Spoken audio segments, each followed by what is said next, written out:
A meeting that shapes the agenda. Davos does not write laws, but it changes what leaders talk about. This matters. When the world's most powerful people meet in one place, they begin to set priorities. These shared priorities shape the decisions that follow. Governments, markets, societies. The annual meeting of the World Economic Forum is not a legislative body. It is an agenda-setting platform. It is a place where a consensus on the nature of global problems begins to form. Understanding Davos is not about conspiracy. It is about understanding influence. It is about seeing which ideas gain momentum and which are left behind. The conversations in the Swiss Alps create ripples that reach every corner of the globe. What exactly is Davos? It is the annual meeting of the World Economic Forum, a private, non-profit organization based in Switzerland. It is not a government body. It holds no formal authority to command armies. Heads of state come to speak. Chief executives of the world's largest corporations arrive to network. Leaders of global banks, top scientists, technology pioneers. Davos is a space for coordination among the elite. It serves as a global stage where new ideas are tested and alliances are forged. It is not a secret cabal, but a highly visible and influential forum for defining global challenges and proposing solutions. The power of Davos lies in access. It provides an unparalleled opportunity for leaders from different sectors to speak directly to one another. A prime minister can discuss trade policy with a tech CEO over coffee. A central banker can debate economic stability with an energy executive. This proximity accelerates the flow of information and ideas. It helps align perspectives across national and industry lines. This alignment does not happen by accident. It is the result of carefully curated sessions, private meetings, and informal conversations. The forum itself does not make decisions, but it creates the conditions where decision makers start to think alike about the biggest issues of our time. This year, on January 22nd, 2026, the atmosphere was different. The 5 Pillars of Davos 2026, From Talk to Action. The agenda for Davos 2026 was built around 5 critical themes. These topics were not chosen at random. They reflect the most pressing challenges and opportunities facing the world today. They are interconnected, each one influencing the others. The first was artificial intelligence and automation, a force reshaping every industry and job market. The second was geopolitical fragmentation and trade resilience, acknowledging the end of a unipolar world and the rise of strategic competition.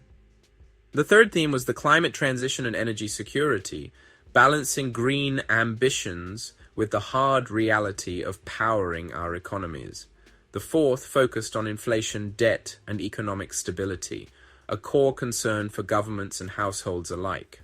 Finally, biotechnology and health systems were examined, with a focus on preparing for future crises. These 5 pillars signal a significant shift in the global conversation. In previous years, Davos discussions often centered on grand visions and long-term goals. There was to go far bis of a more integrated, cooperative world. In 2026, the tone was more sober. The focus moved from aspiration to implementation. For example, discussions about AI were not about its futuristic potential, but about its current deployment, its risks, and its impact on jobs today. Geopolitical debates were not about the ideals of a rules-based order, but about managing conflict and building secure supply chains in a world of rival blocs. This is the new reality. Leaders are grappling with a more complex and contested environment, and the Davos agenda reflected that. This pivot from talk to action is driven by necessity. The global landscape has become less predictable. The COVID-19 pandemic exposed the fragility of global supply chains. Russia's invasion of Ukraine highlighted the weaponization of energy. The rapid advance of AI has created both immense opportunities and profound societal questions. Governments and corporations can no longer afford to operate on assumptions of stability. They must actively manage risk. This requires concrete strategies, a focus on execution, and a clear-eyed assessment of what is possible. The Davos 2026 program, as cited in official materials, emphasized deploying innovation responsibly and building cooperation in a contested world, reflecting this new pragmatism. The themes also reveal where power and money are flowing. The intense focus on AI and biotechnology shows that innovation is seen as the primary engine of future growth and national security. The emphasis on trade resilience and energy security indicates a strategic redirection of capital toward building more robust, localized, or friend-shored infrastructure. This is not just talk, it is a roadmap for investment and policy. Artificial intelligence dominated the conversations at Davos 2026. It was no longer a niche topic for tech panels. As Euronews reported, AI infiltrated nearly every conversation, from finance to healthcare to geopolitics. The focus, however, had matured. The question was no longer whether AI would be transformative, but how its power is being deployed and controlled right now. Leaders discussed the practical applications of AI in their businesses and countries. They talked about using it to accelerate scientific research, optimize energy grids, automate complex tasks. But they also talked about the immense challenges, including the massive energy consumption of AI data centers, a point stressed in WEF analysis.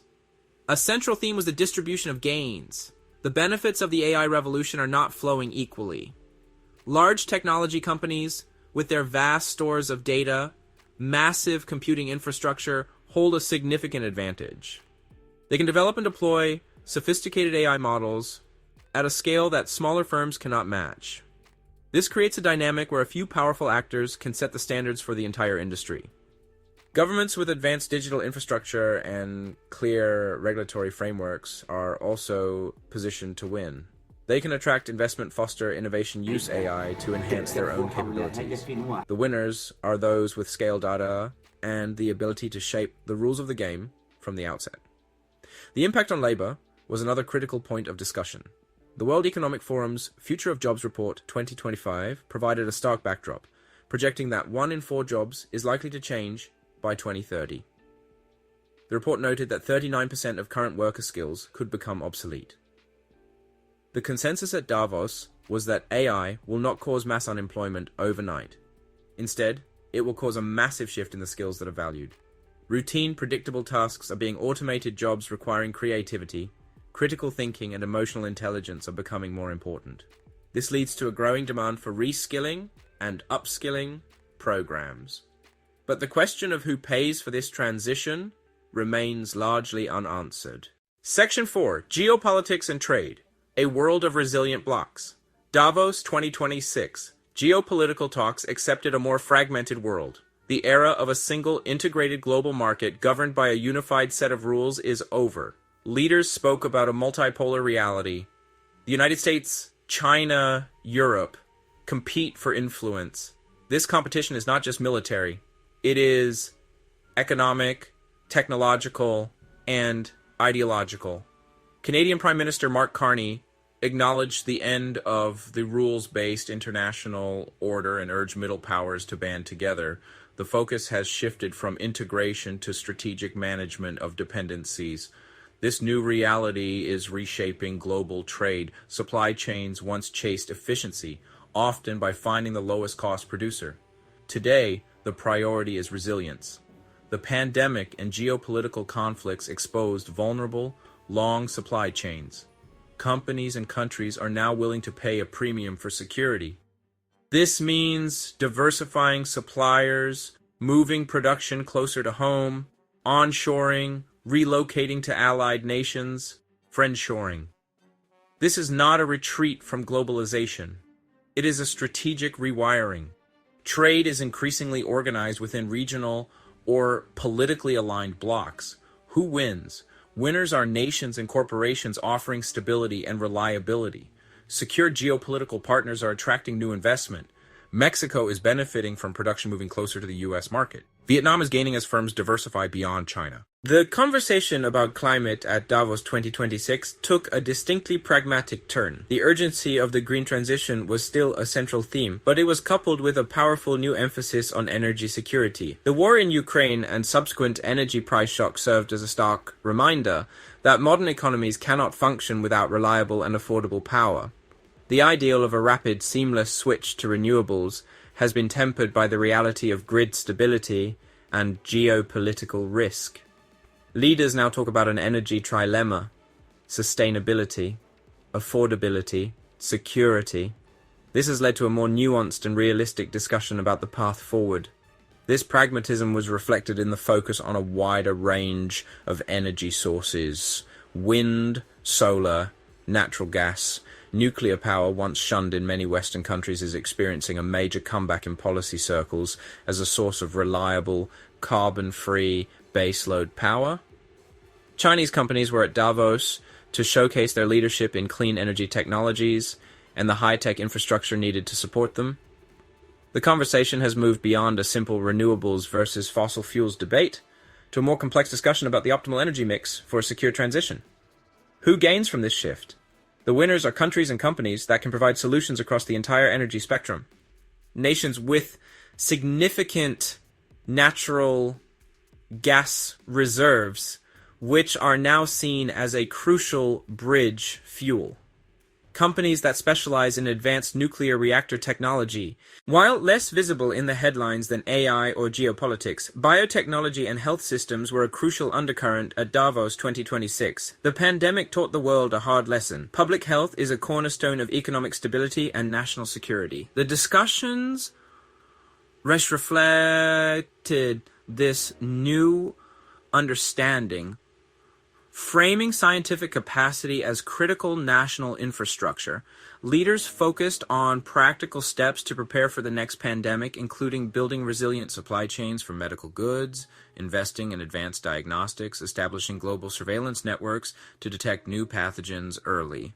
The goal is to move from a reactive to a proactive posture. The themes of Davos 2026 paint a clear picture of a world where certain actors are positioned to thrive while others face immense pressure. The winners are those who possess scale data and the capacity to adapt. Large multinational corporations, for instance, have the capital to invest in AI, reconfigure their supply chains for resilience, and navigate complex new regulations.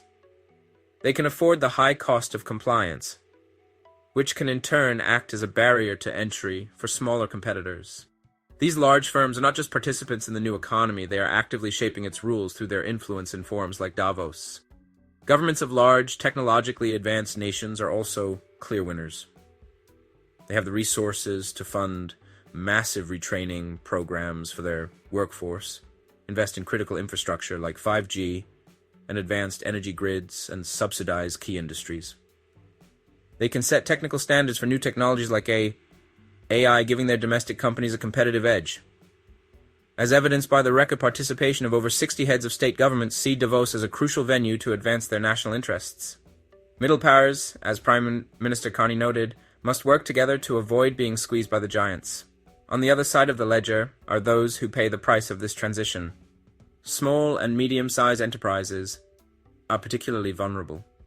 They often lack the capital to invest in new technologies or absorb the rising costs of a fragmented global trade system. They struggle to compete with the scale and data advantages of larger firms. Workers in roles that are susceptible to automation also face a difficult future. Without access to affordable and effective retraining, they risk being left behind in a labor market that increasingly values different skills. The future of jobs. Report data is not an abstraction, it represents real people whose livelihoods are at risk. Smaller, less developed economies are also in a precarious position. They lack the resources to compete in the high-stakes race for technological supremacy and the political clout to shape global rules. Davos does not decide the future, but it provides a clear snapshot of what the world's most powerful leaders believe the future will look like. The 2026 meeting showed a world grappling with a new reality. The era of easy, frictionless globalization is over. In its place is a more complex and competitive environment defined by strategic rivalry, technological disruption, and the urgent need for resilience. The shift from abstract talk to concrete action on issues like AI, energy security, and trade demonstrates that leaders are no longer planning for a distant future. They are actively building the systems and structures of tomorrow, today. The key takeaway is that power is consolidating. It is flowing toward large corporations with scale and data and toward powerful states with the capacity to invest and regulate. These actors are setting the standards and writing the rules for the next phase of the global economy. This process creates clear winners, but it also creates losers. And the costs are borne by smaller businesses, workers without in-demand skills,